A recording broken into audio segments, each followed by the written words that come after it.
ಹಾಸಿಗೆ ಇದ್ದಷ್ಟು ಕಾಲು ಚಾಚು ಅನ್ನೋ ಗಾದೆ ಮಾತಿಗೆ ಕೌಂಟರ್ ಕೊಡ್ತಾರೆ. ನಾನು ಹಾಸಿಗೆನೇ ದೊಡ್ಡದಾಗಿ ಮಾಡ್ಕೋತೀನಿ ಅಂತ ಹೇಳಿ ಅದನ್ನು ಅಕ್ಷರಶಃ ಮಾಡಿದವರು ಇವರು. ಅವರೇ ನಮ್ಮ rocking star Yash. Back in 2015-2016 SIIMA ಅವಾರ್ಡ್ಸ್ನಲ್ಲಿ watch out guys, Kannada films ಯಾವ ಲೆವೆಲ್ಗೆ ಹೋಗುತ್ತೆ ಅಂತ ಒಂದು ಸ್ಟೇಟ್ಮೆಂಟ್ ಕೊಡ್ತಾರೆ. ಬಹುಶಃ ಆ ಸ್ಟೇಟ್ಮೆಂಟ್ನ ಯಾರೂ ಅಷ್ಟಾಗಿ ಸೀರಿಯಸ್ ಆಗಿ ತೊಗೊಂಡಿಲ್ಲ ಅನಿಸುತ್ತೆ. ಬಟ್ ಯಶ್ ಆ ಸ್ಟೇಟ್ಮೆಂಟ್ನ ಅವಾರ್ಡ್ ತೊಗೊಂಡಿರೋ ಜೋಶಲ್ಲಿ ಹೇಳಿಲ್ಲ ಅಂತ ಮುಂದೆ ಅವ್ರು ಮಾಡಿದ ಕೆಲಸನೇ ಹೇಳುತ್ತೆ. ಕನ್ನಡ ಫಿಲಮ್ಸ್ಗೆ ಒಂದು ಸೀಮಿತ ಮಾರ್ಕೆಟ್ ಇತ್ತು, ಬಟ್ ಅದನ್ನು ಬಿಗ್ ಸ್ಕೇಲ್ನಲ್ಲಿ ಬ್ರೇಕ್ ಮಾಡಿತ್ತು ಯಶ್.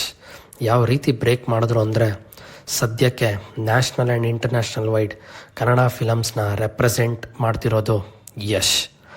ದೇಶದಲ್ಲಿ ಕೆಲವು ಪ್ಯೂರ್ ಪ್ಯಾನ್ ಇಂಡಿಯಾ ಹೀರೋಗಳಲ್ಲಿ ನಮ್ಮ ಕನ್ನಡದಿಂದ ಕೂಡ ಒಬ್ರು ಇದ್ದಾರೆ ಅಂದರೆ ನಾವು ಕನ್ನಡಿಗರು ಹೆಮ್ಮೆ ಪಟ್ಕೋಬೇಕು. ಮತ್ತು ಆ ಶ್ರೇಯ ಸಲ್ಲೋದು ಯಶ್ಗೆ.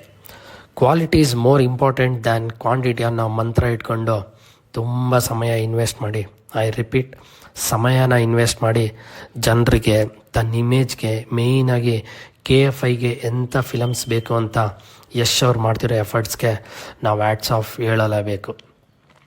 ನಾವು ಕೂಡ 100 ಕೋಟಿಯಿಂದ 1000 ಕೋಟಿ ತನಕ ಬಾಕ್ಸ್ ಆಫೀಸ್ನಲ್ಲಿ ಅರ್ನ್ ಮಾಡ್ಬೋದು ಅಂತ ತೋರಿಸ್ಕೊಟ್ಟಿತ್ತು KGF 2. ಇವತ್ತು ಕೂಡ ಅದರ ನೆಕ್ಸ್ಟ್ ಚಾಪ್ಟರ್ ಯಾವಾಗ ಬರುತ್ತೆ ಅಂತ ಇಡೀ ಇಂಡಿಯಾ ಜಾತಕ ಪಕ್ಷಿ ಥರ ಕಾಯ್ತವ್ರೆ. ಆದರೆ ಅದೇ ಸ್ಕೇಲ್ನಲ್ಲಿ ಟಾಕ್ಸಿಕ್ ಫಿಲಮ್ ಬರ್ತಿದೆ. ಇಂದು ಅದರ ಸ್ನೀಕ್ ಪಿಕ್ ರಿಲೀಸ್ ಆಗಿದೆ. ಯಪ್ಪ, ಏನು ಕ್ವಾಲಿಟಿ ಗುರು! ಒಳ್ಳೆ Hollywood film range making quality ಇದೆ.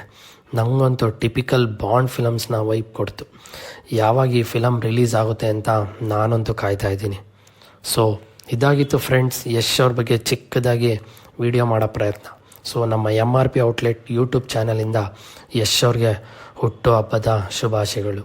ಹೀಗೆ ನಮ್ಮ ಕನ್ನಡದ ಕೀರ್ತಿ ಪತಾಕೆಯನ್ನು ಎತ್ತರವಾಗಿ ಹಾರಿಸಿ ಮತ್ತು ಮುಂದಿನ ನಿಮ್ಮ ಎಲ್ಲ ಪ್ರಾಜೆಕ್ಟ್ಗಳಿಗೆ ಆಲ್ ದ ಬೆಸ್ಟ್.